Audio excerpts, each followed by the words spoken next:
اعوذ باللہ من الشیطان الرجیم بسم اللہ الرحمن الرحیم الحمدللہ رب العالمین الصلاة والسلام علی اشرف الانبیاء والمرسلین سیدنا و نبینا ابی القاسم محمد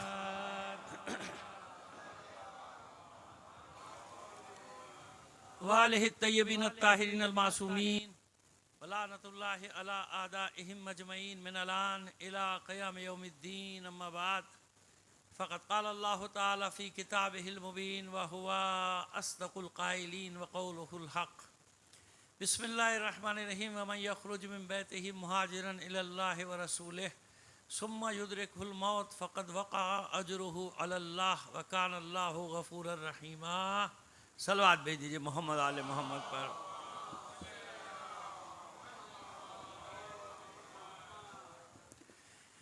آپ سے درخواست کریں گے مرحوم سید سبط احمد رضوی ابن سید محمد زین العابدین رضوی اپنے بھی تمام مرحومین اور شہداء کو شامل کر کے ایک سورہ فاتحہ پڑھ کر بخش دیجیے گا۔ بسم اللہ۔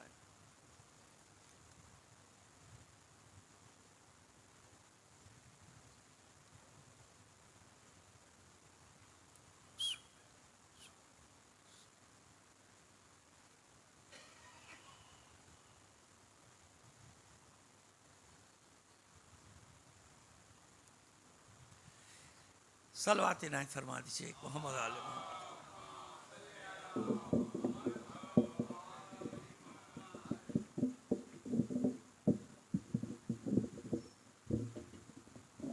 ہاں اب ٹھیک ہو۔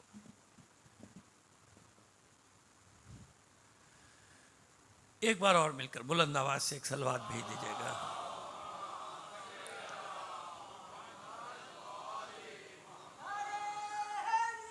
یا عزیزان محترم، کل سے جو ہم نے بات شروع کی جناب زید شہید کی علمی شخصیت کی پر بات شروع کی، روایات بھی 4 دن سے پیش کر رہے ہیں، آپ کی خدمت میں احادیث بھی پیش کر رہے ہیں۔ آج اور ان کی علمی شخصیت پہ تھوڑی سی میں آپ کو ایک بات بتا دوں، یہ ایک خاص ایک الگ موضوع ہے جناب زید کی علمی شخصیت۔ میری بات کا یقین کر لیجئے کہ صرف اس موضوع پہ ایک اشرا الگ سے پڑھا جا سکتا ہے، لہٰذا میری مجبوری کو سمجھیے، مجھے ہر عنوان کو ایک ایک 2 مجلس میں سمیٹنا ہے، اس لیے میں تمام چیزوں کا احاطہ نہیں کر سکتا، نہ کر پاؤں گا۔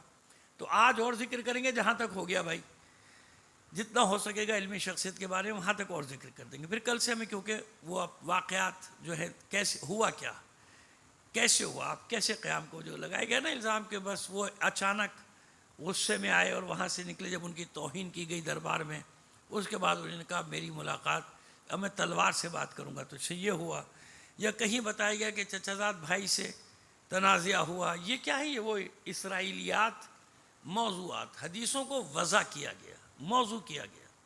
ابھی میں آپ کو ایک بہت بڑی مثال دوں گا کہ حدیث وضع کیسے کی جاتی ہے، بلکہ شاید وہیں سے میں شروع کروں، لیکن ابھی آپ کی خدمت میں عرض کر رہا ہوں کہ کس طرح کے اتنی گڑھ دیتے ہیں چیزیں کہ آپ آخر ایک نہ ایک تو مان ہی لیں گے۔ جیسے ہوا نا کہ اہل بیت کے مخالفین کے بارے میں اتنی روایتیں لیں گے کہ بھئی کوئی ایک تو صحیح ہوگی، حالانکہ ایک بھی صحیح نہیں ہے۔ یا مخالفت میں اتنی روایتیں گڑھی بھئی یہ غلط، یہ غلط، یہ غلط، یہ غلط، کوئی تو صحیح ہوگی ایک، سمجھ گئے؟ اتنا جھوٹ بولو، اتنا جھوٹ بولو، اتنا۔ یہ تشیع کے ساتھ ہوا، لیکن یہ تشیع کا اپنا اختیار ہے کہ وہ کہاں تک پھیلا، کہاں تک، کس طرح تک، یعنی اپنا اعجاز اختیار نہیں، تشیع کی اپنی کرامتیں ہیں، مذہب حقہ ہونے کی وجہ سے پھیلتا چلا گیا، پھیلتا چلا گیا، پھیلتا چلا گیا۔ جناب زید کے بعد جو گروہ وجود میں آیا نا، تو اسنا شری ہی رہے، لیکن گروہ جو ان کے بعد بنا، یاد رکھیے گا کہ جناب زید کے ساتھیوں میں بھی کسی نے فرقہ نہیں بنایا۔ جناب زید کے ابھی اب تفصیل میں جائیں گے، سب بتائیں گے آپ، اس لیے آپ کے ذہنوں میں یہ سوال ہم خود ڈالتے چلے جا رہے ہیں کہ جب آپ کو آسانی ہو جائے سمجھنے بات کو۔ جناب زید کے کسی ساتھی نے فرقہ نہیں بنایا، شہید ہوئے سب، جو بچے تھے جناب یحییٰ بن زید کے ساتھ شہید کر دیے گئے۔ آپ کا ایک شاگرد بچا تھا، عمرو ابن خالد المعروف ابو خالد واسطی، واسطی بتائیں گے کیوں ہوا یہ واسطی. ایک شاگرد آپ کا بچا تھا بس. اور جو آپ کی کتابیں تھیں، اب دیکھیے کارنامہ اس سے بڑا نہیں ہوگا. تاریخی بات بتا رہے ہیں آپ کو، جو بتا رہے ہیں اس کے ذمہ دار ہیں پورے ذمہ داری سے پڑھ رہا ہوں. یہ موضوع ایسا شخص سخت ہے. فقہ کی پہلی کتاب، حدیث کی پہلی کتاب سمجھ رہے، کتاب، جزوے نہیں، رسالے نہیں. رسالے وہ چھوٹے چھوٹے جو بہت سارے رسالے تھے عالم اسلام میں، بہت سارے فقہ کے جزوے تھے، سب تھا. پہلی کتاب اگر ہسٹری میں دوسری صدی ہجری میں جو پہلی کتاب فقہ پر آئی ہے وہ جناب زید کی کتاب ہے. یہ میں آپ کو کیوں بتا رہا ہوں؟ علم علم علم کہ اس کا علم کیا تھا. پہلی کتاب جو آئی ہے کس کی آئی ہے؟ جناب زید کی. اور یہ کس نے مرتب کی تھی؟ آپ کے خاص شاگرد نے. وہ خاص شاگرد خاص کون؟ میں نے ابھی بتایا، ابو خالد واسطی. یہ خاص شاگرد غلام تھے، بنی ہاشم نے آزاد کیا تھا، لیکن موالات اور مواخات کے قاعدے میں آنے کے بعد یہ ہاشمی اور قرشی کہلائے، یعنی ان کے ساتھی کہلائے. یہ بچ گئے تھے، یہ بچ گئے اور انہوں نے مرتب کی تھی جو مسند زید کہلاتی ہے. مسند امام زید آج 2 موجود ہیں، تقریباً اس میں 80% چیزیں متفقہ علیہ ہیں، لیکن 2 موجود ہیں. اور یہی مسند اور یہی کتابیں بنیاد بنی تھیں جن کو بنا کے زیدیہ گروہ نے یمن میں حکومت قائم کی، جو چلتی رہی اب تک. کب تک؟ 1996 تک. زیدیہ فقہ کے تحت، کس کے تحت؟ زیدیہ فقہ کے تحت اسلامی حکومت چلتی رہی یمن میں. اور یہ لڑتے کب سے رہے؟ جب انگریزی سامراج آیا 1900 سے انہی نے لڑنا شروع کیا. شمالی یمن آزاد ہو چکا تھا، جنوبی یمن میں خانہ جنگی ہوتی رہی. جن کو تھوڑا بہت بچپنا میری طرح یاد ہو تو یمن میں جنگ آزادی چل رہی تھی. 1962 میں آزاد کرا لیا جنوبی یمن کو بھی. ان کی تاریخ، حوثیوں کی، زیدیوں کی تاریخ، جنگ کی تاریخ 1100 سال کی ہے. 1100 سال سے یہ اپنے حقوق کے لیے لڑ رہے ہیں، اپنے مکتب کے لیے لڑ رہے ہیں. انہی نے سرنڈر نہیں کیا کبھی کسی بھی مقام پر. اور ان کا آخری حاکم جو تھا زیدی حاکم، ابھی بات بتا رہے ہیں آپ کو، جو 1967 میں عبداللہ سلال جو اس تحریک کا چیئرمین قرار پایا تھا، ملک کا صدر بھی بنا، وہاں کا صدر بنا، بعد میں فوجی انقلاب لایا. تو آخری فرد جو دائی، ایک ہوتا تھا دائی، ایک ہوتا تھا صدر. زیدیوں نے یہ اختیار کر لیا تھا بعد میں طریقہ کہ حکمران کسی کو بھی بنا دیتے تھے، اپنی مذہبی حیثیت برقرار رکھتے ہوئے چیک اینڈ بیلنس رکھتے تھے. جیسے احمد یحییٰ بدر الدین حمید الدین، معذرت، یحییٰ حمید الدین وہ مجاہد ہے جس کی سربراہی میں انگریزوں سے 30 سال یہ مسلح جد و جہد کرتے رہے. یعنی اس وقت بھی نہیں جھکے، جیسے آج آپ دیکھ رہے ہیں نا، یہ جھکنے والے نہیں. اور وہ کسنجر نے لکھا تھا، غالباً کسنجر نے لکھا تھا، اگر نام بھول رہا ہوں تو میرے پاس ریکارڈ میں موجود ہے یہ بات، کہ اس نے مشورہ دیا تھا امریکہ بہادر کو، اپنی حکومت کو مشورہ دیا تھا کہ سب جگہ گھس جانا، 2 جگہ داخل ہونے کی کوشش نہ کرنا. جانے کا راستہ ہے، واپسی کا نہیں ہے. سمجھے ہماری بات؟ جانے کا راستہ ہے، واپسی کا راستہ نہیں ہے. یہ کبھی بھی نہیں جھکیں گے، لڑتے رہیں گے، تمہیں تھکا دیں گے، یہ نہیں تھکیں گے. پہلا نام اس نے لکھا یمن. یمن میں داخل مت ہونے گا، یمن میں داخلے کی غلطی نہ کرنا. ایک اس نے لکھا یہ سرحدی پٹی جو ہماری ہے، خیبر کے کہلاتی آدھا افغانستان میں، کہا ادھر مت گھسنا، گھسو گے واپسی کا راستہ نہیں ہے. اور آپ دیکھ رہے ہیں کہ دونوں جگہ بھائی نظریاتی اختلاف رکھیے، آپ اپنی جگہ رکھیے، مجھے اس سے بحث نہیں ہے، ہوا کرے. ہماری نظریاتی اختلاف ہیں کچھ لوگوں سے، لیکن خصوصیت اس نے بتائی کہ یہاں نہ گھسنا، تم تھک جاؤ گے، یہ نہیں تھکیں گے، یہ لڑتے لڑتے نہیں تھکیں گے. کہ اس میں ایک نام، پہلا نام کس چیز جگہ کا لیا اس نے؟ یمن کا نام. اس نے پورا تجزیہ دیکھا نا، سینکڑوں سال کی لڑائیاں، کہ بھائی یہ نہیں، یہ لڑنے سے کبھی نہیں تھکتے اور یہ کبھی بھی اپنی زمین پہ کسی غیر کا قبضہ برداشت نہیں کریں گے. تو یحییٰ بدر الدین کے انتقال کے بعد اس کا بیٹا سیف الاسلام البدر، بدر حمید الدین پورا نام یہ ہے اس کا. یہ تو ابھی آپ کو جو آپ کے سوشل میڈیا کے نیٹ ورک ہوں گے ان میں مل جائے گا، ساری اس کی تفصیلات مل جائیں گی. 62 میں انہوں نے آزادی حاصل کر لی، برطانوی سامراج سے جوتے مار کے نکال دیا، بگا دیا شمالی جنوبی یمن، آخر میں جا کے بعد میں جا کے اب تو ایک یمن ہو گیا نا، ملا دیا، یمن ایک ہو گیا۔ اکثریت ان کی آبادی ان کی زیدیوں کی، یہی حوثی جن کو آپ کہتے ہیں، حوثی تو قبیلے کا نام ہے نا، تو یہ سامراج نے بھی ایسا کچھ کیا کہ ان کو آئسولیٹ کر دیا جائے، اکثریت ان کی، حکومت ان کی، لیکن یہ نہیں چاہتے تھے کہ ان کے دوست کے پڑوس میں اتنی مضبوط زیدی حکومت رہے۔ تو پہلے وہ بات پوری کر دیں کہ 1962 میں جب یہ آئے برسر اقتدار، عبداللہ سلال جو ان کی تحریک کا قائد تھا، ایک کمانڈر تھا، وہ اس کو حاکم بنایا اور یہ اپنی روحانیت لے کے چلے۔ زیدی فقہ نافذ تھی یمن میں، ایک یمن نہیں اور بھی کئی جگہ صدیوں تک رائج رہی۔ یہ اتنا آگے بڑھ گئے تھے، اتنا آگے انہوں نے اقتدار حاصل کیا تھا۔ جب یہ فوجی بغاوت ہوئی تو سیف الاسلام بدر حمید الدین چلے گئے، یمن چھوڑ کے انگلینڈ چلے گئے، وہی ان کا انتقال ہو گیا۔ لیکن اثرات تھے، اس کے بعد جو حکومتیں آتی رہی، وہ زین العابدین آ کے بیٹھا، یہ سب آ کے بیٹھے، ناموں پہ نہ جائیے گا، یہ سب ہمارے دشمن تھے۔ تو ان سے پھر وہ، کیونکہ امریکہ چاہتا تھا کہ یمن کو اپنے انڈر میں لے، نیٹو فورسز بھیجی، سب فوجی بھیجی، میں کہاں تک آپ کو تفصیل آپ کہیں گے، مجلس زید کی، اور یہ پتہ نہیں کیا لے کے بیٹھ گئے، صلوات بھیجیے محمد آل محمد پر۔ لیکن ضروری ہے نا، تو آپ کو معلوم تو ہو اس زمین اور اس خطے کے بارے میں آئے۔ لیکن پھر کیا ہوا، پھر وہ کھڑے ہو گئے۔ اب دیکھیے آپ، ہمارے یہ مزدور، یہ ٹاؤٹ میڈیا اور یہ ٹاؤٹ حکمران، جن کا یمن سے کوئی کام نہیں، جن کو وہاں کے لوگوں نے بھگا دیا، فرار ہو گئے جہازوں میں بیٹھ کے، جا کے بیٹھ گئے آغوش میں اپنے آقاؤں کی، انہیں صدر بنایا، یہ صدر ہے، یہ وزیر اعظم ہے، یہ وزیر خارجہ ہے، یہ وزیر داخلہ ہے۔ وہ کٹ پتلیاں وہاں بٹھا کے رکھی ہوئی تھیں، کبھی ریاض میں، کبھی لندن میں، کبھی لات مارتے تھے، امریکہ بھیجتے تھے، کبھی وہاں۔ یہ کیبنٹ ہے۔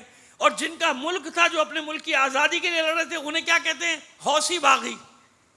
اب میں آپ کو پروپیگنڈا بتا رہا ہوں، دیکھا آپ نے پروپیگنڈا کا اثر، کہ ہمارے لوگ حوثی باغی، حوثی باغی، اتنا لکھو 15 سال میں کہ سب نے وہ کہاں سے باغی آئے؟ ان کا ملک ہے، وہ اپنے ملک کے لیے لڑ رہے ہیں۔ کہہ رہے نہیں اصل حکومت وہ ہے جو ہم نے وہ کہا ہے، وہ حکومت کدھر ہے؟ وہ حکومت ان پٹھوں کو وہاں بٹھائے تو قدم بھی نہیں رکھ سکتے، یمن میں آ بھی نہیں سکتے وہ۔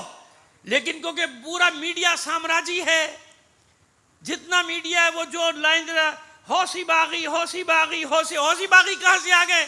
ہمارے بھی یہ ان کے نوکر، ان کے لقمے کھانے والے، ان سے قرضے کی امیدیں رکھنے والے بھکاری، یہ سارے منحوس بھی حوثی باغی، حوثی باغیوں نے کر دیا۔ ہم حوثی باغیوں کی مذمت کرتے ہیں، تم اسی قابل ہو، اسی لیے دنیا میں رسوا ہو رہے ہو کہ کبھی تم نے حق کی حمایت نہیں کی۔ جب تم حمایت کرتے ہو، باطل کی حمایت کرتے ہو، کبھی حق کی حمایت نہیں کرو گے۔ صلوات بھیجیے محمد آل محمد پر۔ چلیے، یہ ہلکا سا خاکہ پیش کرنا کیوں نہیں، تو آپ کو معلوم ہو جائے کہ زیدی کوئی کمزور گروہ نہیں تھا، اور نہ ہے، آج بھی نہیں۔ یہ اللہ کا کرم ہے کہ وہی زیدیہ فرقہ، کلو شیء یرجع الی اصلہ، ہر شے اپنے اصل کی طرف واپس پلٹتی ہے۔ اگر رہبروں میں خلوص ہو تو اللہ ان کو کبھی گمراہی کے راستے پر نہیں چھوڑتا، لہٰذا ان کا بھی واپسی کا سفر شروع ہو گیا۔ اب انہوں نے علل اعلان کہنا شروع کر دیا، یہ بھی بتانا شروع کر دیا کہ ہمارا رہبر کون ہے، ہمارا سالار کون ہے، بتا دیا، سب کو بتا رہے ہیں۔ اب پھر واپس ادھر پلٹنا شروع، جیسے نائجیریا میں پلٹنا شروع، جیسے شام میں پلٹنا شروع۔ اصل چیز تو یہی کھائی جا رہی ہے ان کو کہ جتنی شدت سے کچل رہے ہیں تشیع، اتنی شدت سے آگے بڑھ رہا ہے۔ اب تو صلوات بھیجیں گے نہیں؟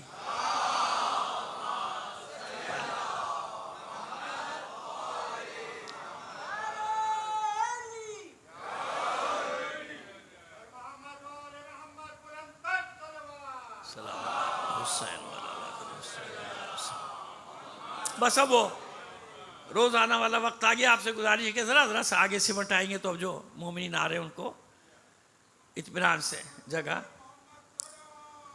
اللہ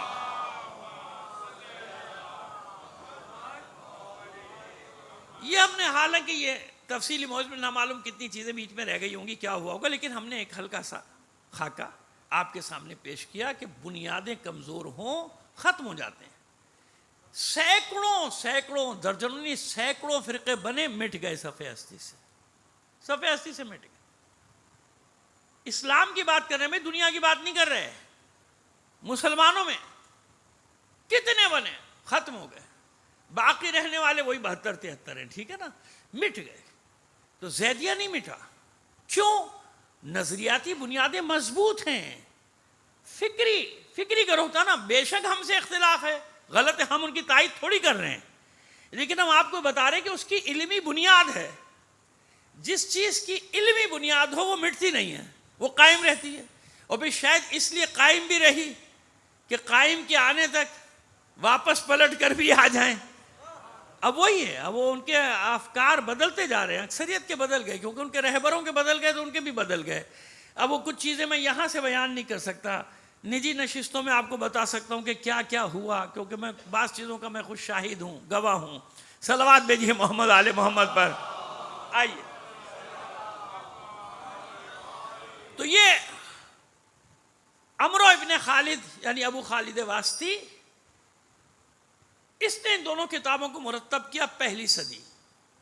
یہ کتابیں یوں سمجھیے کہ آپ کی شہادت ہوئی ہے ہجری 122 میں, ہجری 125 میں آپ کے بیٹے یحییٰ بن زید کی شہادت ہوئی. ان کے ساتھ ہی باقی ساتھی بھی ختم ہو گئے, نہیں بچے ان کے اصحاب. ابو خالد واسطی نے ترتیب دیا اس کو, مجموع الفقہ و مجموع الحدیث. پہلے یہ 2 کتابیں تھیں, اب جو چھپ رہی ہیں, بیروت میں بھی چھپی ہے, بیروت چھاپ, اردن میں بھی چھاپی ہیں, ایران میں بھی چھپی, عراق میں بھی چھپی. ان امام زید لکھا ہوا ہے, امام زید. اب دونوں کتابوں کو ایک کر کے ایک نام سے چھاپا جا رہا ہے, اس کا نام المجموع الفقہی والمجموع الحدیثی یا المجموع الفقہی والحدیثی. اور ایک ملک میں چھپی ہے شاید مراکش وغیرہ میں, تو وہاں بھی زیدیوں کا اثر ہے نا, کچھ اس طرف شمالی افریقہ میں تیونس وغیرہ, یہاں بھی اثر ہے زیدیوں کا. تو وہاں جو چھپی ہے تو وہ نام بس الٹا ہو گیا, المجموع الحدیثی المجموع الفقہی بس. تو یہ 2 کتابیں تھیں, اب کیا ہو گیا ایک. اس کے علاوہ جو ان کے مخطوط ہاتھ سے لکھی کتابیں, رد علی المرجع, رد علی القدریہ, کتاب الحج, کتاب الاحکام, کتاب الشریعہ, تثبیت الامامت, یعنی آپ کی کتاب امام زید کی تثبیت الامامت یعنی امامت کا اثبات, امامت کو ثابت کیسے کیا جائے, اس پر کتاب ہے آپ کی. اور بہت سارے جو مٹ گئی ہیں. کیسے مٹی اب وہ سنیے آپ, اب آہستہ آہستہ مدر لے کر آ رہے ہیں آپ. میں نے کیا عرض کیا, چیلنج ہے, جاؤ دیکھ لو تاریخ میں. 2 صدی ہجری میں پہلی مکمل کتاب جو فقہ اور حدیث پر آئی وہ کس کی کتاب ہے؟ جناب زید شہید کی. اتنا بڑا عالم ہے, اس سے پہلے کوئی کتاب نہیں ہے. کتاب ہے قرآن مجید بھائی. ہاں میں نے کہا نا, ایک ایک لفظ کو سوچ سمجھ کے جانا پڑتا ہے مجھے. کہیں گے لوگ کہہ رہے ہیں کوئی کتاب ہی نہیں, قرآن مجید موجود ہے, وہ کہہ رہے ہیں کتاب نہیں ہے. ہمارے یہاں ماشاءاللہ آپ جانتے ہیں نا کیسے کیسے افلاطون پیدا ہو چکے ہیں.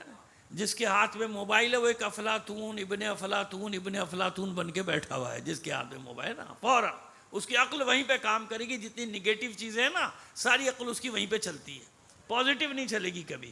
تو خیر کتاب ہے, لیکن میں کیا عرض کر رہا ہوں, فقہ اور حدیث میں کوئی کتاب نہیں ہے, بلکہ کیا ہے, جزوے ہیں, رسالے ہیں, چھوٹے چھوٹے رسالے لکھے لوگوں نے, لکھ کے رکھے رسالوں کتاب. نتیجہ کیا ہوا اب دیکھیے.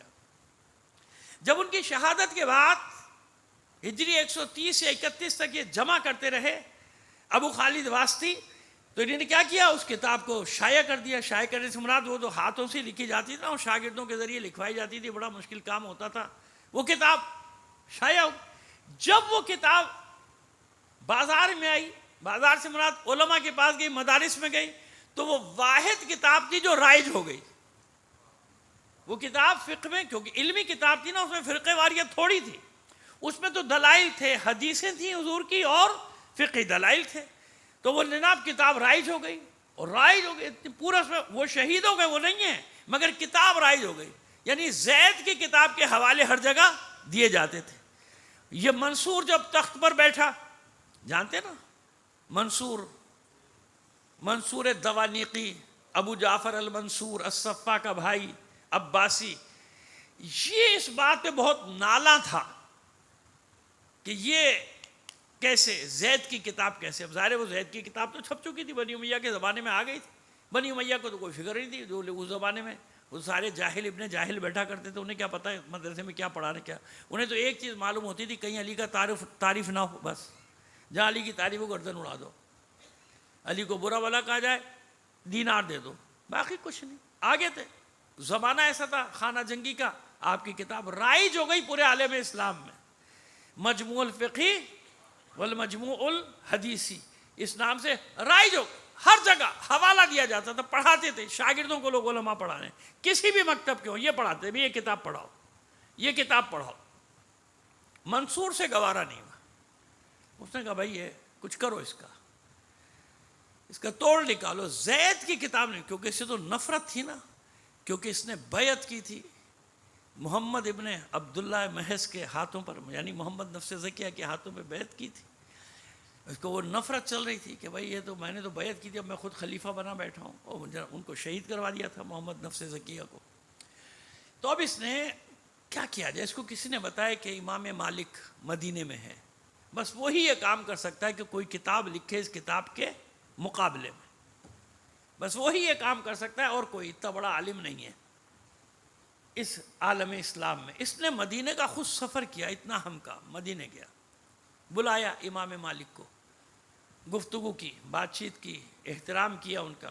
دیکھیے ہمیں امام مالک سے کوئی وہ نہیں ہے، ہمارا ایک نظریاتی اختلاف ہے، ٹھیک ہے نا، وہ نظری اختلاف ہمارا، وہ چاہے امام بخاری ہوں، چاہے وہ امام مسلم ہوں، وہ جو بھی ہوں، امام نسائی ہوں، نظریاتی اختلاف ہے، لیکن عالم ہے، کیا بات ہے، عالم ہے۔ ہمارا اختلاف اپنی جگہ، اور ہمارے اختلاف کی ایک ہی وجہ ہوتی ہے کہ بھائی تو نے سب کی روایتیں لے لی، ادھر سے لے لی، ادھر سے لے لی، ادھر سے لے لی، ادھر سے لے لی، تجھے اہل بیت نظر نہیں آئے، کہیں بھی تجھے اہل بیت نہیں ملے، حالانکہ ہیں اہل بیت سے، لیکن ایک ایک دو، اچھا وہ بھی ایسی کہ جو جن سے ان پر کوئی ضرر نہ پہنچے، ان کو کوئی نقصان نہ پہنچے، یہ الگ بات ہے کہ ان میں سے بھی ہم نکال لیتے ہیں، جو خود انہوں نے لکھ دی نا ان میں بھی بہت ہے، حالانکہ دو تین چار ایسے لکھی۔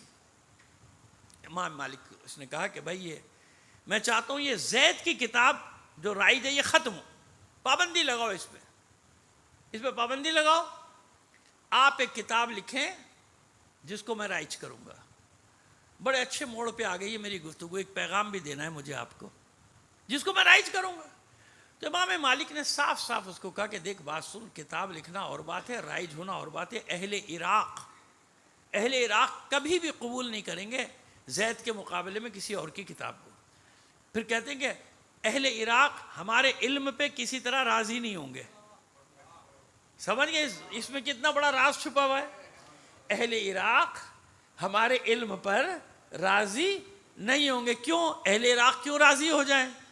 وہ بے عمل ہوں گے، گناہ گار ہوں گے، لیکن اتنا معیار تو جانتے نا کہ جب امام معصوم موجود ہوگا، امام کا وجود ہوگا تو ہم کیسے راضی ہو جائیں گے کسی اور کے؟ تو امام مالک نے صاف صاف کہا بھائی وہ راضی نہیں ہوں گے، اہل عراق ہمارے علم سے راضی نہیں ہوں گے۔ تو اب دیکھیے جعفر ابو المنصور کا جواب کیا، وہ کہتا ہے کہ نہیں مانیں گے، میں تلوار سے منواؤں گا، میں ان کی گردنیں اڑا دوں گا، ان کے جو عام آدمیوں کا قتل عام کروں گا، خاص لوگوں کا کوڑے ماروں گا، بند کر دوں گا۔ کیسے نہیں مانیں گے؟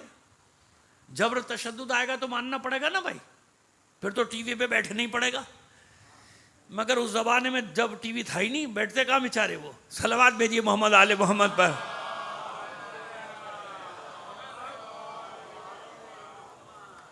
سمجھ گئے میری بات؟ تو ایسا تھا نا، اس نے کہا میں بیٹھا ہوں نا، لکھو، ختم کرنا ہے مجھے اس کتاب کو، زید کی کتاب کو جو رائج ہو گئی پورے عالم اسلام میں، غیر محسوس طریقے پر رائج ہو گئی۔ خیر اس کی زندگی میں تو کام ہوا ہی تو مر آ گیا، مگر اس نے سختی شروع کی تھی ابو خالد واسطی پر، کیونکہ اس کے ظاہر فضائل تھے۔ اب ابو خالد واسطی کو کیسے اس نے کارنر کیا؟ بھئی سب کو جھکا دیا، مار دیا، یہ نہیں جھک رہا، کیا کیا؟ اس کی کردار کشی شروع کر دی۔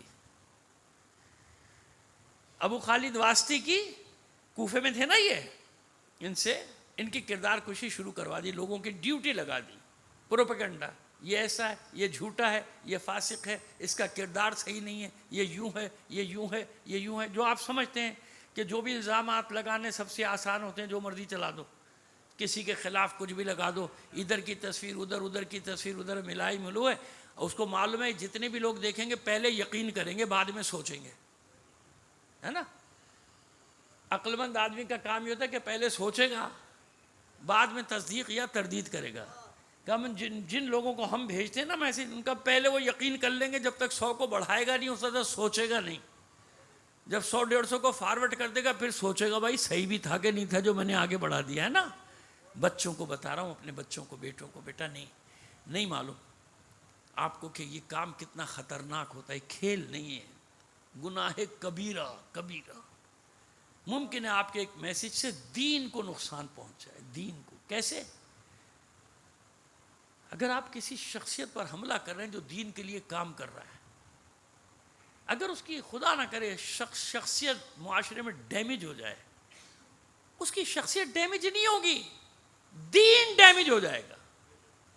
لوگوں کا اعتبار دین سے اٹھ جاتا ہے نا، دین سے اٹھ جائے گا. یہ ہے بھائی، یہ دیکھو ان کے لیے کیا آیا، یہ دیکھو انہوں نے کیا کیا. سمجھ میں آ رہی ہے ہماری بات بیٹا؟ خود بھی سمجھو، اپنے بھائیوں کو بھی سمجھاؤ. میں بیچارہ تو اپنی ڈیوٹی پوری کرتا رہتا ہوں، یہ سارے پیغام آپ تک پہنچاتا رہتا ہوں تاکہ کیونکہ لوگ بڑے چالاک ہیں، کوئی خرابی ہو رہی ہے ہمارے معاشرے میں، اگر خاموش رہے سب، بعد میں مسئلے ٹیڑھے ہو جائیں، کہیں گے بھائی علماء خاموش تھے. علماء کہاں تھے؟ علماء کیوں نہیں؟ وہ ایک سب سے پتلی گردن ہماری ہے، جہاں کوئی بات بھی جان چھڑا لو، ارے بھائی یہ تو علماء کی ذمہ داری تھی. ارے بھائی علماء کہاں تھے؟ اور اگر کوئی عالم بیچارہ بول دے تو بولا کیوں؟ وہی لوگ جو کہتے ہیں علماء کی ذمہ داری، وہی علماء کے پیچھے پڑ جاؤ، ان کی ٹانگیں کھینچو، ان کو ذلیل کرو، ان کو رسوا کرو، ان کو گالیاں دو، جیسے ان کا خاندان نہیں ہوتا، جیسے ان کے گھر میں بال بچے نہیں ہوتے، جیسے ان کے بیٹے بیٹیاں نہیں ہوتی، جیسے ان کے نواسے نواسیاں نہیں ہوتی، جیسے ان کے پوتے پوتیاں نہیں ہوتی. ان لوگوں کے دلوں پہ کیا گزرتی ہوگی کہ کیا کر رہے ہیں ہمارے بڑے کے ساتھ؟ وہ کیا ان کے دلوں پہ کیا گزرتی؟ کبھی سوچا ہے ایسے کام کرنے سے پہلے؟ لیکن نہیں، میرے ویورز آنے چاہیے. اتنے ملین ویورز مل گئے مجھے صبح سے شام تک ایک عالم کی پگڑی اچھالنے میں، یا چھوڑیے عالم کو، کسی شریف آدمی کو بدنام کرنے میں. 1 ملین ویور ملے مجھے آج، تجھے کتنے ملے؟ اب وہ دوسرے دن سوچے گا میں بھی کچھ کروں بھائی، مجھے بھی کوئی 1-2 ملین ویورز مل جائیں. میرے سبسکرائبر اتنے بڑھ گئے، ایک دن میں 10,000 بڑھ گئے. یہ دین ہے، یہ دین کی تبلیغ ہے. یہ ہے تماشا، گزار لی ہم نے، سمجھا رہے ہیں تاکہ وہی بات، بولو تو عذاب، نہ بولو تو عذاب، تاکہ کوئی یہ نہ کہے کہ وہ مولوی کہاں تھے، بولے کیوں نہیں؟ بول رہے ہیں نا تو سنو تو بھی. اب جب بول رہے ہیں تو مانو، نہیں بولے تو کہ بولے کیوں نہیں تھے؟ جب خرابیاں پیدا ہو رہی تھیں، خرابیوں کے خلاف بول رہے تو مانو نا. سمجھ میں آ رہا ہے دکھ؟ سمجھ میں آ رہا ہے درد؟ یہ آج کی کہانی نہیں. یہ کیا اس معاشرے نے. ابو خالد واسطی جو عالم بھی تھا اور جناب زید کا چہیتا شاگرد صحابی تھا، یہ کیا ابو خالد اتنی اذیتیں دی کہ رات کو چھپ کے کوفہ چھوڑ کے بھاگ گیا، چلا گیا کہ اب نہیں رہ سکتا اس کوفے میں. جبکہ کوفے میں اکثریت کس کی؟ ماشاءاللہ ہمارا محلہ تھا. آج بھی ہمیشہ اکثریت کس کی رہی ہے؟ سمجھ میں آ گئی میری بات؟ صلوات بھیج دیجئے محمد آل محمد پر. دیکھیے میں 36 سال سے اسی خشک لہجے میں بات کر رہا ہوں، آپ صلوات تو تیز آواز میں، بلند آواز سے بھیج دیا کیجئے. سمجھ میں آئی؟ اس پر زندگی تنگ کر دی، پاگل ہونے کے قریب ہو گیا بیچارہ یہ کہ کن لوگوں میں رہ رہا ہوں. یہ میرے لوگ، اپنے لوگ، شامی نہیں تھے وہاں. مکے کے نہیں تھے، مدینے کے نہیں تھے، بصرے کے نہیں، کوفہ کوفہ کوفہ، ہمیشہ سے آج تک کوفہ انہی کا مرکز رہا ہے، چاہنے والوں کا، ہمیشہ سے، مولا کے زمانے سے۔ لیکن کیا کرتا تھا یہ کوفہ؟ یہی کوفہ چند ٹکوں کے عوض، ایک منصب کے عوض، کوئی ٹھیکہ، کوئی پلاٹ، سمجھ رہے، کوئی ٹیکس میں معافی، اس کے عوض جیسا وہ ظالم چاہتے تھے ویسا کرتے تھے۔ منصب، عہدہ، بھائی کی نوکری، بیٹے کا پروموشن، اس زمانے میں بھی یہی سب کچھ ہوتا تھا میرے عزیزوں۔ یہ نہ سمجھنا صرف آج ہوتا ہے، اس لیے منظر کشی کرتا ہوں، تاریخ پڑھتا ہوں آپ کے سامنے، تاریخی عبرتیں، اس کو کہتے ہیں تاریخ کی عبرتیں۔ عبرتیں، شاید کوئی عبرت لینے والا ہو ان سے، شاید سدھر جائے کوئی۔ کیا کیا؟ راتوں رات فرار ہو گیا، چھوڑ دیا اس نے کوفہ، کچھ نہیں پتہ چلا بہت عرصے تک۔ پھر اس نے دوبارہ جب تدوین کی ہے نا کتابیں، جو باقی رہ گئی ان کو جمع کیا، پھر یہ واسط میں ظاہر ہوا، اس لیے کیا کہلایا؟ حالانکہ کم عرصے رہا، ابو خالد واسطی۔ لہذا آج زیدیہ کی جتنی بھی کتابیں، جتنے علوم، جتنی فقہ کڑی ہے، وہ کس کی بنیاد پہ کھڑی ہے؟ ایک ابن اسحاق، وہ والے ابن اسحاق نہیں محدث، سیرت جس نے لکھی، سیرت ابن اسحاق، وہ نہیں دوسرے امام کے ساتھ، ابن اسحاق شاید مالکی ہے یا کیا نام ہے، بہرحال لکھا ہوا ہے میرے پاس، لیکن وہ اور یہ ابو خالد واسطی کے اوپر یہ جانثار تھے۔ تو میں کیا عرض کر رہا تھا کہ انہی نے نہیں بنایا، فرقہ ان میں سے کسی نے نہیں بنایا۔ سمجھ میں آ رہی ہے ہماری بات؟ ایک جھونکا لے لیں آپ، دو چار کو نیند آ رہی ہے۔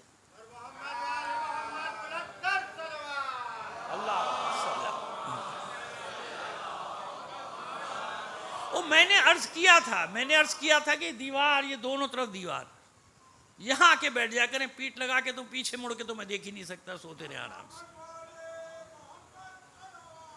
اللہم صلی اللہ۔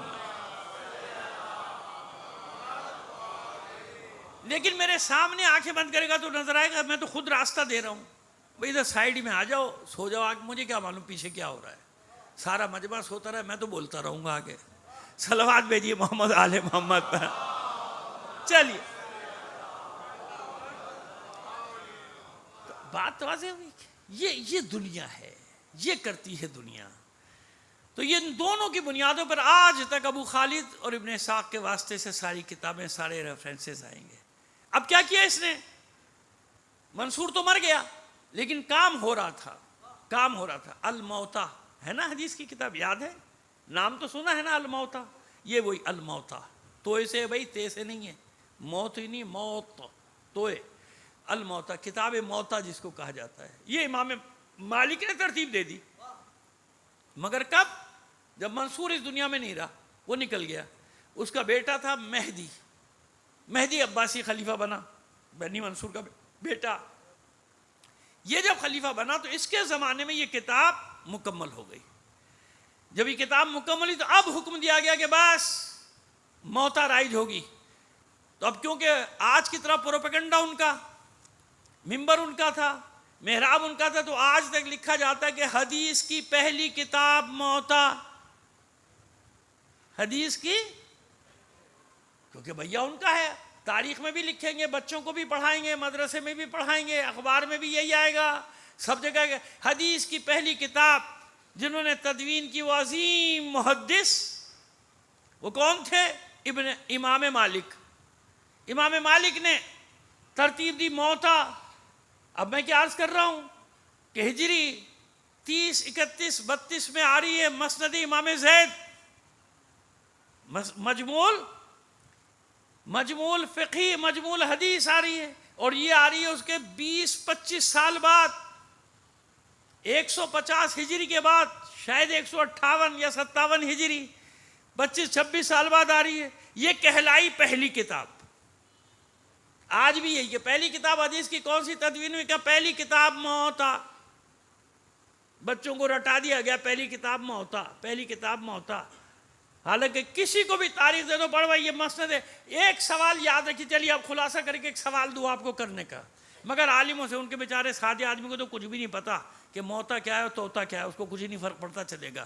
صلوات بھیجیے محمد آل محمد پر، وہ جانتے ہی نہیں، اسے کیا معلوم، اس کی معلومات ہے جمعے کے خطبے تک، بس وہ سن کے آ گیا جو مولوی نے کہہ دیا، وہ یہ کہتا ہے زیادہ وقت کون برباد کرے۔ ویسے اس میں کبھی کبھی فائدہ بھی ہے۔ میں ایک علاقے میں گیا، وہاں اب میں کیسے عرض کروں، ہر مسلک کی ایک مسجد تھی، ایک مسلک کی مسجد میں بہت جھگڑا فساد۔ وہ جناب کیا ہوا، آج انتخاب ہو رہا، پولیس کی موبائلیں کھڑی ہیں، پتہ نہیں کیا کر کے انتخاب ہو رہا، ووٹنگ ہو رہی ہے۔ میں بھی پریشان، میں نے کہا کیا ہوا بھائی، خیریت ہے، جھگڑا ہو گیا کیا ہوا؟ نہیں وہ آج مسجد کی انتظامیہ کا انتخاب ہو رہا ہے۔ ارے تو کیا توپیں چلیں گی بھائی، کیا ہو رہا ہے؟ یہ پولیس کی موبائلیں کھڑی ہیں، سب کھڑا، کیا مسئلہ کیا ہوگا؟ ٹینشن ہے جی۔ میری طرح اور بھی دوسرے محلے کے دوسروں کے جو تھے وہ بھی آئے بیچارے، دو چار پہ خیریت ہے، کیا ہوا؟ خیر جناب، خدا کر کے صرف ہاتھا پائی تک، جس کو آج کل جھگڑا نہیں کہا جاتا، میں اتنی نوبت رہی، دو چار بار ہاتھا پائی ہوئی، لوگوں نے اپنے ہاتھ صاف کیے، ایک دوسرے کے چہرے پہ، کپڑوں پہ، دو چار قمیضیں پھٹی، ہو گیا۔ اس کو کہا شام کو سب کہتے ہیں الحمدللہ خیریت سے ہو گیا۔ دو چار کی قمیضیں پھٹی، دو چار کے ذرا سا ادھر ادھر سے خون نکلا، کوئی مگر الحمدللہ سب ٹھیک ٹھاک۔ اچھا باقی مسجدوں میں کچھ نہیں بھائی، وہاں میں نے پوچھا کہ کچھ نہیں ہے، اور لوگوں کو بھی کوئی غرض نہیں، لوگ آ رہے نماز پڑھ کے گھر جا رہے، مولوی کیا کر رہا ہے کیا نہیں کر رہا، وہ میں نے کہا بھائی یہ بڑے سکون سے، ان کو تو کچھ پریشانی نہیں ہو رہی۔ وہ لوگوں سے پوچھو کون، بھائی ہمیں تو پتہ نہیں، مولانا صاحب وہ ہر جمعے چندے اکٹھا کر رہا ہے، جس کو مرضی دینا ہے دے، نہیں دینا نہیں دے، جا بھائی گھر جا اپنے۔ یعنی کہیں کوئی مسئلہ نہیں نظر آیا، مگر ایک جگہ تھی جہاں، اب میں نے یہ نہیں بتایا کہ کہاں تھی، کس کا مسئلہ تھا، مطلب کچھ مسالک تھے، ان کی سب کی مسجدیں تھی اپنی اپنی، تو میں دیکھ کے عبرت حاصل کر رہا تھا کہ دیکھو کہاں تک بعض جگہوں پہ بات پہنچ جاتی ہے، کہاں تک کہ دنیا دیکھ رہی کہ کیا ہو رہا ہے، ووٹ پڑ رہے ہیں بھائی، پولیس رینجرز کھڑی ہوئی، کیا ووٹ پڑ رہے ہیں، آج صدر بنے گا، پتہ نہیں سیکریٹری بنے گا، کیا بنے گا، اس کو کیا ملے گا، کیا کچھ تو ہوگا، ہے نا؟ سمجھیں میری بات، میں آپ کی بات نہیں کر رہا، پھر کہہ رہا ہوں، میں نے کہا میں ایک جگہ گیا تھا، وہاں بہت ساری مسالک کی مسجدیں تھیں، صلوات بھیجیے محمد آل محمد پر۔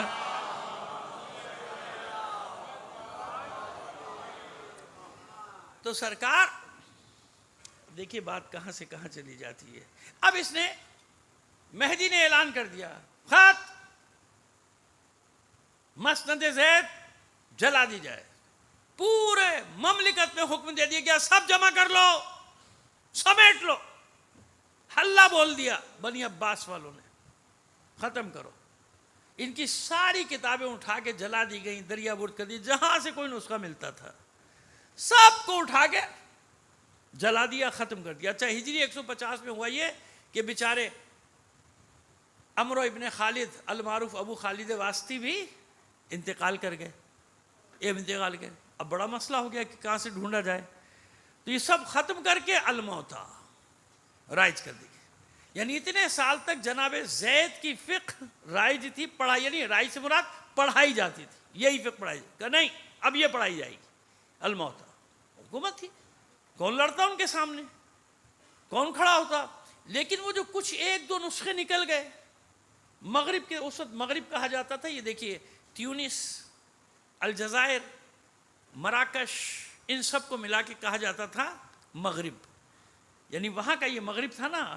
تو تاریخوں میں جب آپ نہ پڑھیں کہ مغرب کی طرف لشکر گیا تو یورپ نہ سمجھ بیٹھنا، یہ مغرب کی طرف گیا، نہیں مراکش وغیرہ کی طرف چلا گیا، اس طرف چلا گیا جہاں ادریسی حکومت قائم ہوئی تھی، ادریسیوں کی بھی حکومت قائم ہوئی، اسماعیلیوں کی بھی قائم ہوئی، وہی پھر تقسیم ہوئی، مراکش میں الگ اور مصر میں الگ، فاطمی بیٹھے، وہاں ادریسی بیٹھے، ادریسی یعنی امام حسن علیہ السلام کی اولاد، وہاں پر اس نے حکومت قائم کی۔ تو یہ بیٹھے نہیں اہل بیت کی اولادیں، یہ قیام کرتے ہو جگہ جگہ، اگر یہ اسٹیٹس قائم نہ کرتے تشیع ختم ہو جاتا۔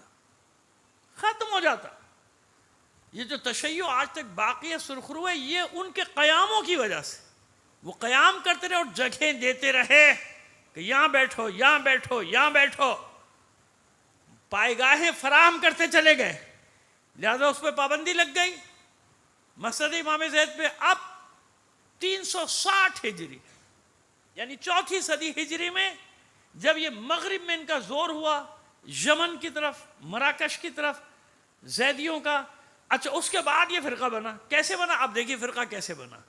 جناب یحییٰ بن زید کی شہادت کے بعد، پھر ان کے بیٹے حسن بن یحییٰ بن زید کی شہادت کے بعد ایک گروہ جیسے ہو جاتا ہے نا کہ ہمیں لڑنا ہے۔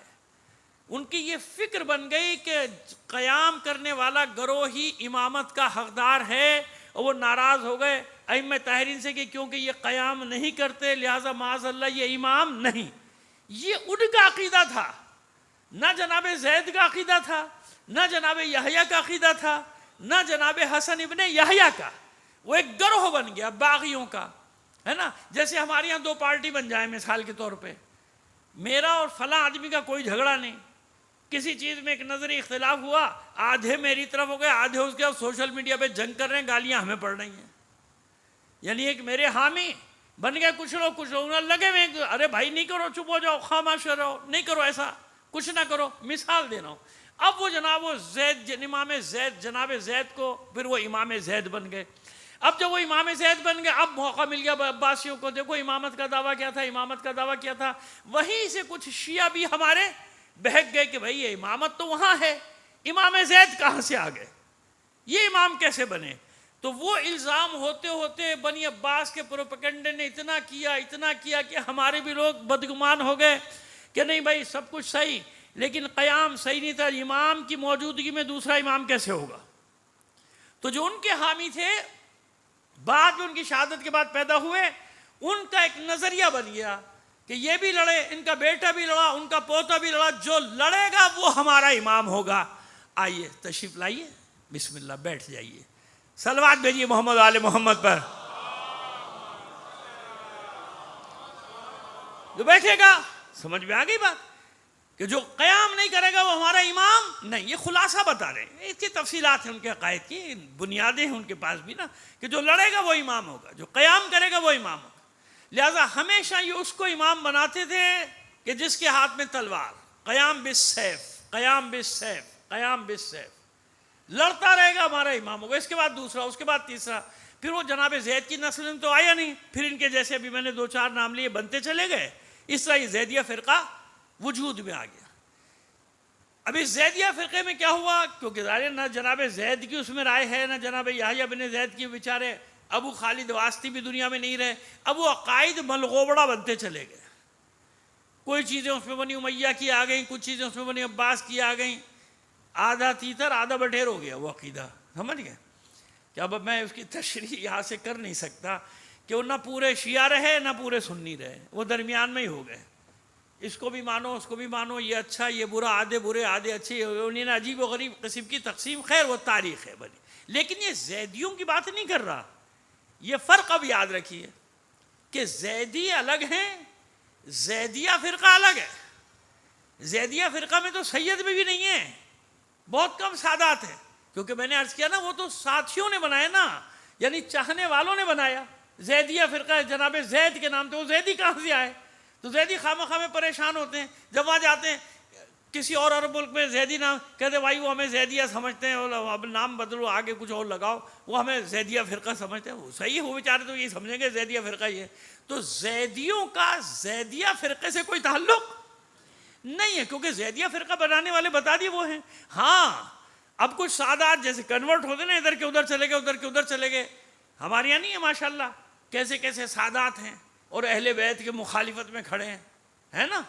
کتنے نام گناؤں آپ کو، کیسے کیسے سید ہیں بھائی، اہل بیت کے مقابلے میں کھڑے ہوئے، اہل بیت کے خلاف کتابیں لکھ رہے ہیں، اہل بیت کے خلاف تقریریں کر رہے ہیں، سید لکھا ہوا ہے، پڑھ لیا، میں کسی ایک کا نام کیا لوں آپ کے سامنے، بھری ہوئی ہے تاریخ۔ تو بھائی وہ الگ چیز ہے، اب ایک تو 2 نمبر ہے نا بھائی، وہ سید ہے ہی نہیں۔ اب ایک علاقہ ہے یہاں ہمارے یہاں پاکستان میں کہ جو جمعرات کو پیدا ہو، یہ مذاق نہیں ہے، لطیفہ نہیں ہے، یقین جانیے میں اس علاقے میں ہو کر آیا ہوں، نام پھر وہ علاقے کا نام نہیں لوں گا، کہ جو جمعرات کو پیدا ہوا اس کو شاہ، سید نہیں، شاہ، فلاں شاہ، فلاں شاہ. پھر بعد میں ان کو عقل آئی او ہو یہ شیعہ تو شاہ کا مطلب سید سمجھتے ہیں, ہے نا, تو پھر کیا کرتے ہیں وہ اپنے نام کے ساتھ سید فلاں شاہ, سید فلاں شاہ, سید فلاں شاہ. میں تو کچھ کھلاڑیوں کے نام بھی جانتا ہوں جن کا قبیلہ کچھ اور ہے, نہیں وہ انہوں نے سادات ہونے کا دعویٰ نہیں کیا, یاد رکھیے گا, وہ اپنا قبیلہ ساتھ لکھتے ہیں. تو لوگ حیران ہوتے تھے کہ شاہ بھی ہے اور یہ فلاں بھی ہے. تو میں نے کہا بھائی مسئلہ یہ ہے کہ وہاں شاہ کا مطلب سید نہیں ہے جو تم سمجھ رہے ہو. جیسے شیخ, اب کہنے کہ شیخ وہ تو امام سجاد کی اولاد ہیں فلاں شیخ. کہنے شیخ امام کی اولاد کہاں سے آ گیا؟ میں نے کہا بھائی وہ شیخ تیرے والے نہیں ہیں جو یہاں ہوتے ہیں شیخ, وہ شیخ نہیں ہیں. شیخ قوم کے بزرگوں کا کہا جاتا. جیسے ایک مثال آپ کو دیتا ہوں, سید شیخ عبد القادر جیلانی, آگے دونوں لقب. حسن نصر اللہ کو کیا کہتے ہیں عرب؟ شیخ کہتے ہیں, شیخ حسن نصر اللہ, وہ سید ہے نا. شیخ کسے کہتے ہیں؟ قوم کے بزرگ کو یا بڑے عالم کو شیخ کہیں گے. کتنے سید شیخ آ رہا ہے, ابھی کھڑے ہو جاؤ, شیخ آ رہا ہے. سمجھ آ رہی ہے؟ تو یہ بڑا مسئلہ ہوتا ہے کہ اب وہ یہاں پہ شاہ کا فائدہ اٹھا کے نہ معلوم کتنے سید بن گئے. ہمارے سامنے بھی کچھ بنے ہیں, صلوات بھیجیے محمد آل محمد پر, سب بیٹھتے ہیں بیان. اب 4 صدی ہجری میں جب دوبارہ زیدیوں نے, اب یہ زیدیہ فرقہ بن چکا, ان زیدیوں نے تلاش کرنا شروع کیا, ادھر سے ملا ادھر سے ملا ادھر سے ملا, تو پھر یہ 2 کتابیں الگ الگ بنی جن میں آپس میں فرق ہے. مسند امام زید کہلاتی تھی, وہ اب 2 حصوں میں تقسیم ہو گئی. اب بھی جب قم وغیرہ میں چھپی یا بیروت میں چھپی تو مسند زید کے نام سے چھپی, امام نہیں, مسند زید کے نام سے چھپی. اب بھی چھپی ہیں کتابیں, بہت ساری چھپ رہی ہیں کتابیں, لیکن وہی ابھی تک علماء تحقیق میں لگے ہوئے چھانٹ رہے ہیں, وہی رجال کے ماہر کے کون سی روایت کو کہاں رکھا جائے, کس روایت کو کس خانے میں فٹ کیا جائے. اور باقی کتابوں کی فہرست 4-5 میں نے آپ کو نام بتائے کہ 20-25 کتابیں ان کی تصنیف تھیں جو ضائع ہو گئیں, لیکن کچھ قلمی نسخے مخطوطے برلن کے, یہ پورا حوالہ آپ کو دے رہا ہوں, بالکل صحیح حوالہ, سمجھ گئے آپ؟ ایسے نہیں سمجھے کہ میں نے جرمنی کا نام لے دیا, امریکہ کا نام لے دیا, بھائی میں نہیں گیا, بتا رہا ہوں آپ کو, لیکن مجھے معلوم ہے, حوالے موجود ہیں کہ برلن کے میوزیم میں جناب زید کے ہاتھ کے لکھے ہوئے نسخے کتابوں کے موجود ہیں. اس کی کاپیاں بھی لوگ لا چکے ہیں, یعنی مائکرو کاپی کہتے ہیں, کیا کہتے ہیں, تصویر بنا کے, بہرحال اس کی کاپی کر کے لائی جا چکی ہے, کئی ممالک میں آ چکی ہے. وہ اب اس کی بنیاد پہ قم وغیرہ میں وہ کتابیں دوبارہ چھاپی جا رہی ہیں. لیکن وہی والی بات کہ اب یہ کیونکہ 4 صدی ہجری میں لکھی گئیں, 360 ہجری میں, لہٰذا اب ان میں خوب تحقیق ہو رہی ہے کہ بھئی کون سی صحیح ہو سکتی ہے, کون سی غلط ہو سکتی ہے, کیونکہ پھر وہ زیدیوں نے بنائی نا, تو زیدیوں کو ایک بنیاد چاہیے تھی, لہٰذا ان کی پوری فقہ کی بنیاد ہے مسند امام زید. اس مسند امام زید پہ ان کی عمارت کھڑی تھی, اور یہ اتنے مضبوط ہے, میں نے بتا دیا کہ آج تک ایک پورا ملک ان کے قبضے میں, اور الگ الگ لوگ زیدیہ فرقہ عراق میں بھی ہے, زیدیہ فرقہ اردن میں بڑی تعداد میں ہے, مراکش میں ہے, نائجیریا میں ہے, الجزائر میں ہے, تیونس میں ہے, بہت جگہوں پہ پھیلے ہوئے یہ زیدی. حتیٰ کہ خود سعودی عرب میں بھی زیدی, وہ جو سرحد ہے نا یمن اور سعودی عرب کی, وہاں پہ زیدیوں کے پورے علاقے جس میں وہ آباد ہیں وہ یمنی کہلاتے ہیں, فلاں یمنی فلاں یمنی فلاں یمنی, ان کے ناموں کے ساتھ یہ لگتا ہے وہ زیدیہ فرقہ ہے, وہاں پہ موجود ہے. یہاں تک رکھیں گے بس. اور یہ میں نے کاغذ کیوں نہیں نکالا, 2 گھنٹے کی مجلس ہو جاتی. میں بہت ساری چیزیں لکھ کے لایا تھا, لیکن مجھے اندازہ تھا کہ اگر میں نے وہ سب پڑھنا شروع کیا تو بھیا یہ چلا جائے گا, 2-2.5 گھنٹے پہ معاملہ چلا جائے گا. جتنا میں خلاصہ آپ کو بتا سکتا تھا آج تک وہ میں نے بتایا کہ جناب زید اپنے زمانے کی وہ علمی شخصیت ہے کہ 8ویں امام تک ہر امام نے زید کے عالم ہونے کا اعلان کیا, عالم ہونے کا, فقیہ ہونے کا. اور وہ ہے یہ زید کہ امام جعفر صادق علیہ السلام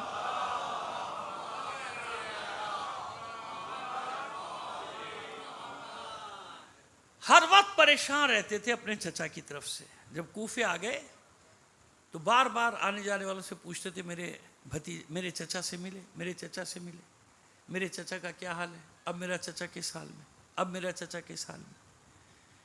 اور جب آخری خبر ملی ہے نا کہ کوفے میں وہ شہید کر دیے گئے بے دردی سے, ان کی لاش کو لٹکتا چھوڑ کر آیا ہوں, تو یقین جانے 3 جملے امام نے کہے.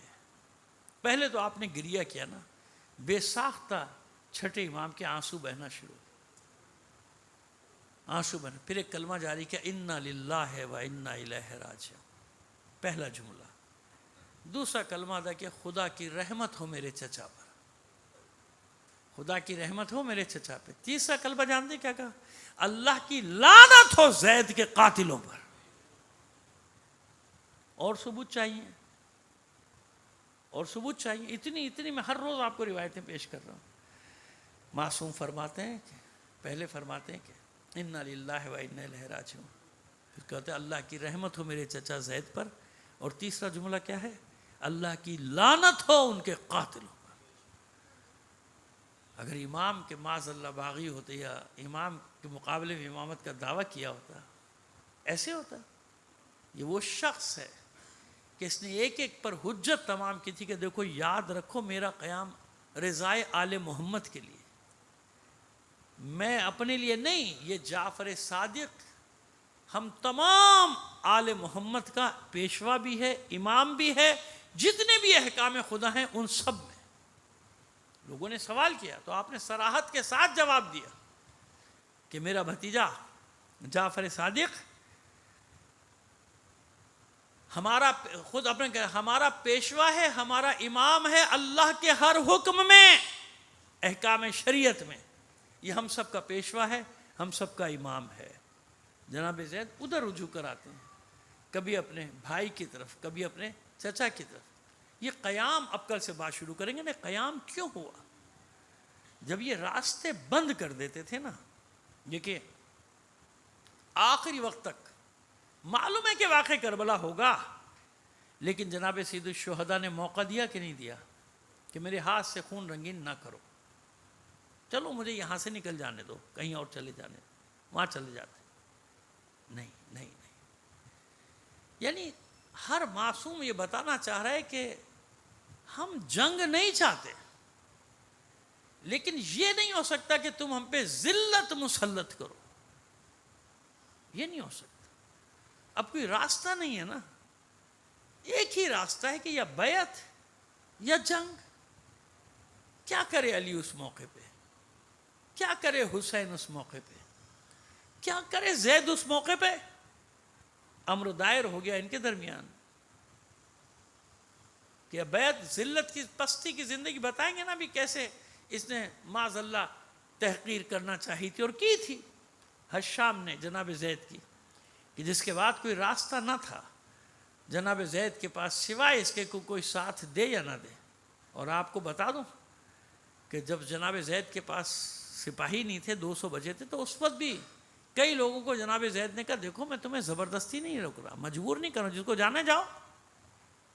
اہل بیت کے قیام کی ایک خصوصیت یہ ہوتی تھی کہ بلاتے تھے, دعوت دیتے تھے, لیکن کوئی جبر نہیں, تم مجبور نہیں ہو, جانا چاہتے ہو چلے جاؤ, لیکن یہ یاد رکھنا کہ میرا قیام حق کے لیے, میں حق کے لیے نکلا ہوں, حق کے لیے لڑوں گا, حق کے لیے. لہذا جناب زید کے بعد پیدا ہوتی رہیں تحریکیں, پیدا ہوتی رہیں, کئی تھوڑا بہت اشارہ کریں گے آپ کے لیے, ان تمام منازل کا, ان مقاموں کا آپ کے سامنے ہم اشارہ کرتے چلے جائیں گے, لیکن آج بس یہاں تک رکھا. یہ زید کا کردار ہے.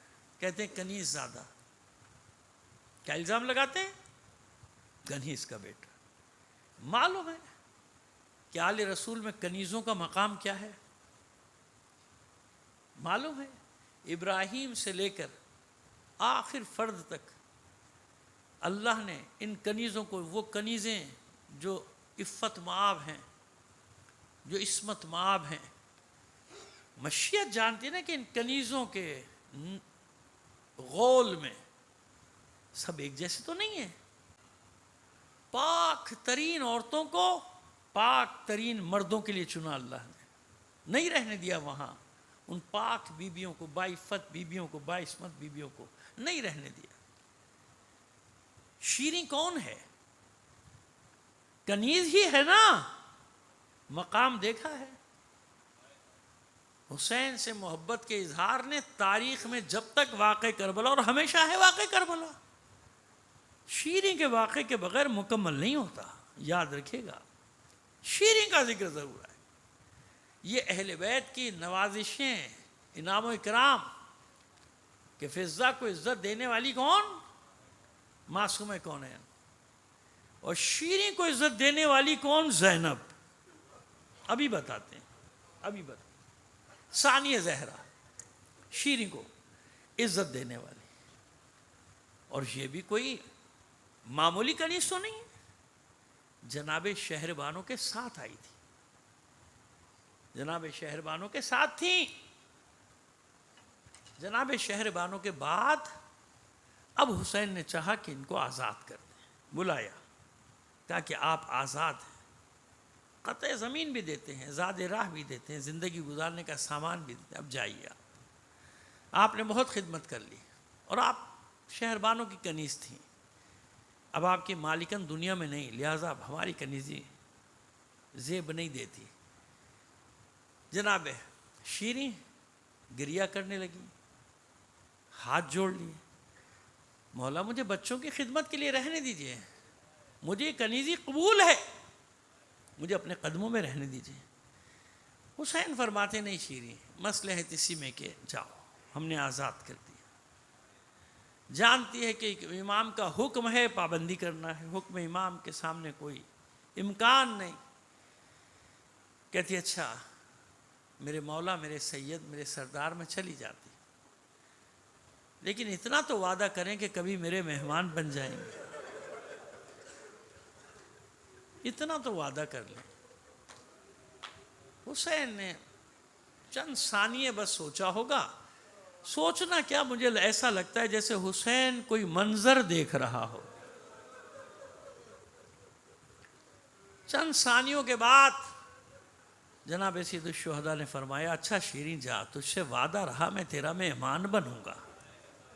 نہیں مولا، میری بات پوری کہاں ہوئی، اب کیا چاہتی ہے؟ مولا پورے خاندان کے ساتھ، بیویوں کے ساتھ، میری آقا زادی زینب، میری آقا زادی ام کلثوم، ان سب کے ساتھ مجھ کنیز کی عزت ہو جائے گی، مجھ کنیز کی توقیر بڑھ جائے گی اگر آل رسول میرے گھر میں مہمان بنیں گے۔ پھر چند ثانیے سوچا، یعنی وہی بات کہ جیسے حسین کسی منظر کو تصور میں لا رہے ہیں، فرماتے ہیں اچھا شیریں جا، تجھ سے وعدہ رہا تیرے مہمان بنیں گے، لیکن شیریں بس ایک بات کا خیال رکھنا، ایسا نہ ہو ہم تیرے مہمان بنے تو پہچانے بھی نہیں۔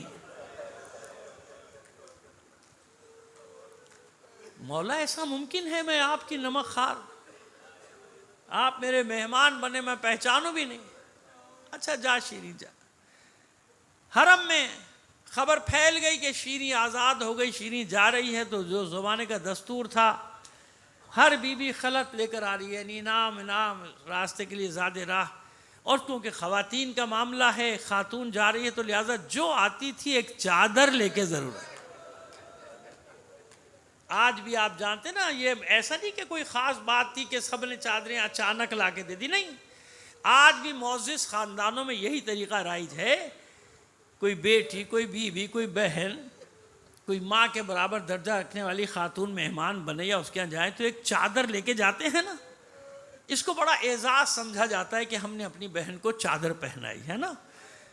آج پتہ نہیں یہ اعزاز ہے کہ نہیں ہے، مجھے نہیں معلوم، لیکن ہمارے بچپن میں یہ بڑا اعزاز ہوتا تھا کہ بھائی اپنی بہنوں کے سروں پہ چادریں تحفے میں لا کے، جب باہر سے آتے تھے نا، چادر ضرور لاتے تھے کہ بہن کے سر پہ چادر ڈالیں گے۔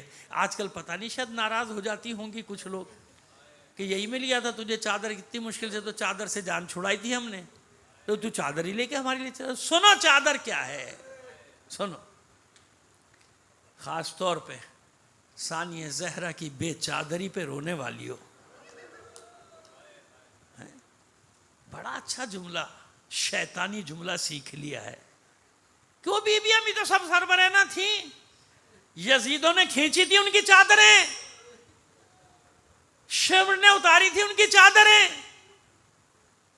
ابن زیاد اور اس کے سپاہیوں نے چھینی تھی ان کے سروں سے چادریں، کون ہے تمہارے مرد؟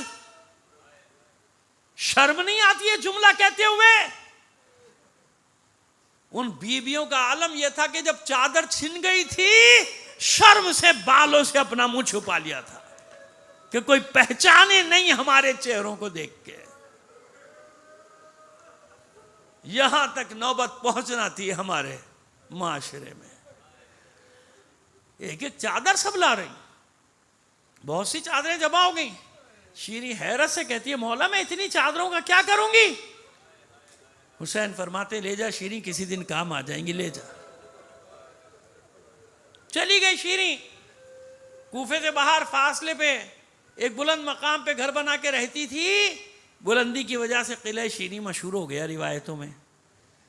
بس ہر روز انتظار کرتی ہے میرے مولا آئیں گے. وعدہ ہے, پوری بستی جانتی ہے کہ شیریں کس کی کنیزی سے آئی ہے. سب کو اس نے بتایا ہوا ہے کہ دیکھ لینا ایک دن آل رسول میرے گھر پہ مہمان بنیں گے. آخر ایک زمانہ آیا, آنے جانے والے قافلوں نے بتایا کہ حسین نے مدینہ چھوڑ دیا, عراق آ رہے ہیں. خوش ہو گئی, دوڑ گئی پوری بستی میں. میں نہ کہتی تھی میرا مولا آئے گا, میری شہزادیاں بھی ساتھ ہیں, تیاریاں کرو استقبال کی. پھر عرصہ گزر گیا, کوئی خبر نہیں. اور پھر خبریں تو آئیں مگر عجیب عجیب خبریں. بھئی خبریں تو آئیں گے نا, راستہ ہے قافلوں کے آنے جانے کا, واقعہ تھوڑی کہ اسی دن خبر آئے گی جب قافلہ آئے گا. خبر ہے, لیکن یہ یقین نہیں کرتی تھی کسی بھی خبر پہ. کیوں؟ اسے یقین تھا کہ امام کا وعدہ ہے پورا ہوگا, میرا مہمان بنے گا امام. پھر اس کی بے چینی بڑھتی گئی, کبھی راستے میں بیٹھ جاتی ہے, کبھی آگے تک کوفے کی طرف راستے پہ جاتی ہے, شاید میرے مولا کا قافلہ آ جائے, شاید بنے. بس ہاں ایک رات ایسی آئی جب یہ انتظار کرتے کرتے داخل قلعہ ہوئی, قلعے کے دروازے بند ہوئے, اپنی خوابگاہ میں چلی گئی. تھوڑی دیر میں غلام کنیزیں آ گئے اور آ کے بتائے کہ حاکم کا قافلہ رکا ہے دروازے پر, رات تیرے قلعے میں گزارنا چاہتا ہے. کیوں؟ کہ اس لیے ان کے ساتھ کچھ باغیوں کے سر ہیں, کچھ قیدی ہیں, قیدیوں میں اکثریت بچوں اور خواتین کی ہے. خواتین کے ہاتھ بندھے ہوئے ہیں, ان کے سروں پہ چادریں نہیں ہیں. یہ سننا تھا, باہر آ گئی, دروازہ کھولا, منظر دیکھا, دل تڑپ گیا. سپاہیوں کو دیکھا, ان میں سے کچھ کے ہاتھ میں نیزے ہیں, نیزوں پہ کچھ سر ہیں مقتولین کے. پہچانتی کیسے؟ رات کا وقت, اندھیرا, اور پھر چہروں پہ چہرے, ان کے جو سر تھے ان کے چہرے لہو میں ڈوبے ہوئے, اور پھر ذہن میں کوئی ایسی بات بھی نہیں. دوسری طرف دیکھا, ایک بیمار و لاغر جوان زنجیروں میں جکڑا ہوا, ہتکڑیاں بیڑیاں, گلے میں طوق گراں بار. تیسرا منظر نہ دیکھا گیا. شیریں سے جب اس نے دیکھا کہ ناکوں پہ کچھ بیبیاں ہیں, ہاتھ پسے پشت بندے ہیں, سروں پہ چادریں نہیں ہیں, بالوں سے اپنے چہرے کا پردہ کیا ہے. کہتی ہے اپنی کنیزوں سے کوئی بہت ہی معزز خاندان ہے جس کی بیویوں نے اپنے چہرے کا پردہ اپنے بالوں سے کیا. دروازے کھلوا دیا, آ جاؤ استراحت کرو. حجروں میں بھیج دیا سپاہیوں کو, وہ جا رہے ہیں. لیکن شیریں نے دیکھا کہ یہ قیدی وہیں صحن میں دیوار کے ساتھ لگ کے بیٹھے. سمجھ گئی شیریں ان پہ بہت ظلم ہو رہا, بہت ظلم. گئی سپاہیوں کے پاس, تمہاری اجازت ہو چند حجرے کھول دوں؟ میرا گھر ہے, کہیں نہیں جاتے. کہا کھول دو. دوڑی آئی, کنیزوں سے کہا ان بیبیوں کے ہاتھ کھولو, جلدی ہاتھ کھولو. اور بیبیوں سے کہتی ہے چلو آؤ, میں نے اجازت لے لی, ان حجروں میں آؤ, یہاں بیٹھو, میں تمہارے کھانے پینے کا, آرام کا انتظام کرتی ہوں. میرے مولا کا حکم ہے کبھی قیدیوں پہ ظلم نہ کرنا. لے کر آئی, ان حجروں میں لے کر آئی جن میں سے کوئی حجرہ حسین کے لیے سجایا تھا, کوئی حجرہ ثانیہ زہرا کے لیے سجایا تھا, کوئی علی اکبر کے لیے سجایا تھا, کوئی عباس کے لیے سجایا. لے آئی ان حجروں میں. کہتی اطمینان سے رہو, جو ضرورت ہے میں پوری کروں گی جب تک میرے قلعے میں. جب اتنا مہربان پایا تو ان میں سے ایک بیوی نے کہا شیریں شاید تیری بات مان لیں, رات بھر کے لیے سر ہمیں دلوا دے مقتولین کے. کہ دیکھو بیویوں میں بات کرتی ہوں، میرا اختیار تو نہیں ہے. آئی سپاہیوں کے پاس، کہیں نہیں جا رہے، قیدی ہیں رات بھر کے لیے، ان کے مقتولین کے سر دے دو. ان کا لے جاؤ، ہمیں کیا سروکار. جلدی سے غلاموں کو کہیے اٹھاؤ. وہ نیزے لائی پاس، وہ سر جن نیزوں پر ہیں وہ نیزے آ گئے. مگر شیریں حیران ہے، کوئی بی بی روتی نہیں تھی. اسے کیا معلوم کہ جب کوئی بی بی روتی تھی تو تازیانوں سے مارا جاتا تھا. جب جانے لگی تو اسی بی بی نے پھر کہا شیریں ایک بات اور مانے گی؟ کہ بی بی میں نے کہا نا جو میرے اختیار میں ہے، جو میرے بس میں ہے مانوں گی. اب کیا چاہتی ہے؟ کہ شیریں جب سے یہ قتل کیے گئے نا ہمیں رونے نہیں دیا.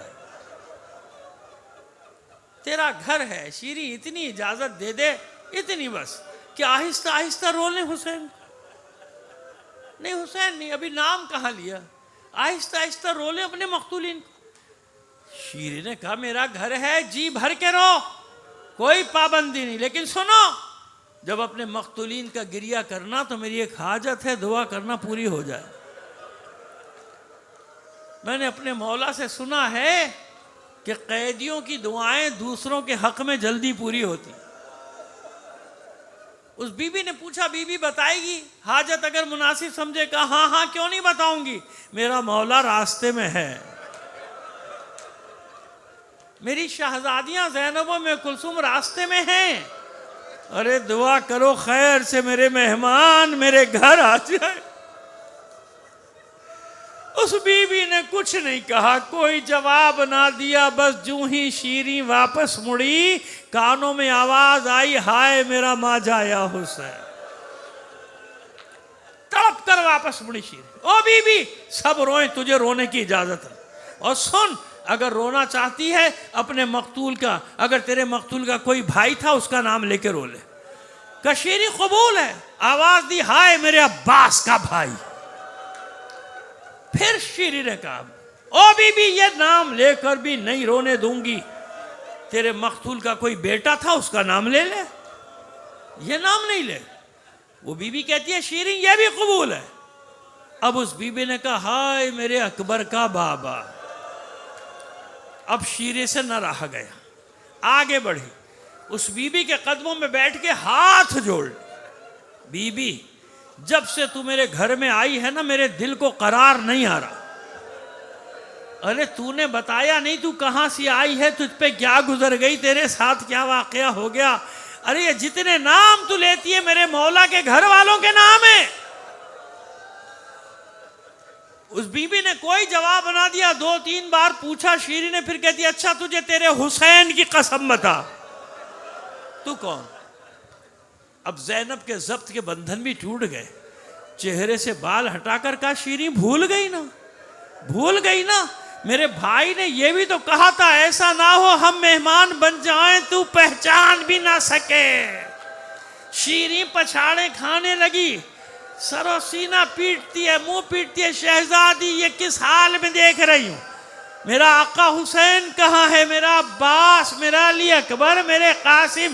زینب نے ہاتھ تھام کے کہا بس کر شیریں بس کر. ارے کس کس کا نام لے گی، بھری سرکار جنگل میں لٹا کر آئی ہے زینب، سب کو کربلا میں مقتل میں سلا کر آئی ہے زینب. کوئی نہیں بچا شیریں، کوئی نہیں بچا مردوں میں سوائے سید سجاد کے، یہ جو زنجیروں میں جکڑا ہوا ہے. شیریں اپنے مولا سے ملے گی. وہ دیکھ وہ جو سب سے بلند نیزے پر ہے وہی تیرے مولا حسین کا سر ہے. شیریں چلی سوئے نیزہ جا رہی ہے، پکارتی جاتی ہے خوب وعدہ نبھایا اے میرے سید و سردار، اے میرے آقا مولا، خوب میرے مہمان بنے ہو، خوب مجھے شرف میزبانی بخشا ہے. ارے میں آج کے لیے ہی زندہ رہ گئی تھی کہ زینب و ام کلثوم میری مہمان بنے اور ان کے سروں پر چادریں بھی نہ ہو. لعنت اللہ علی القوم.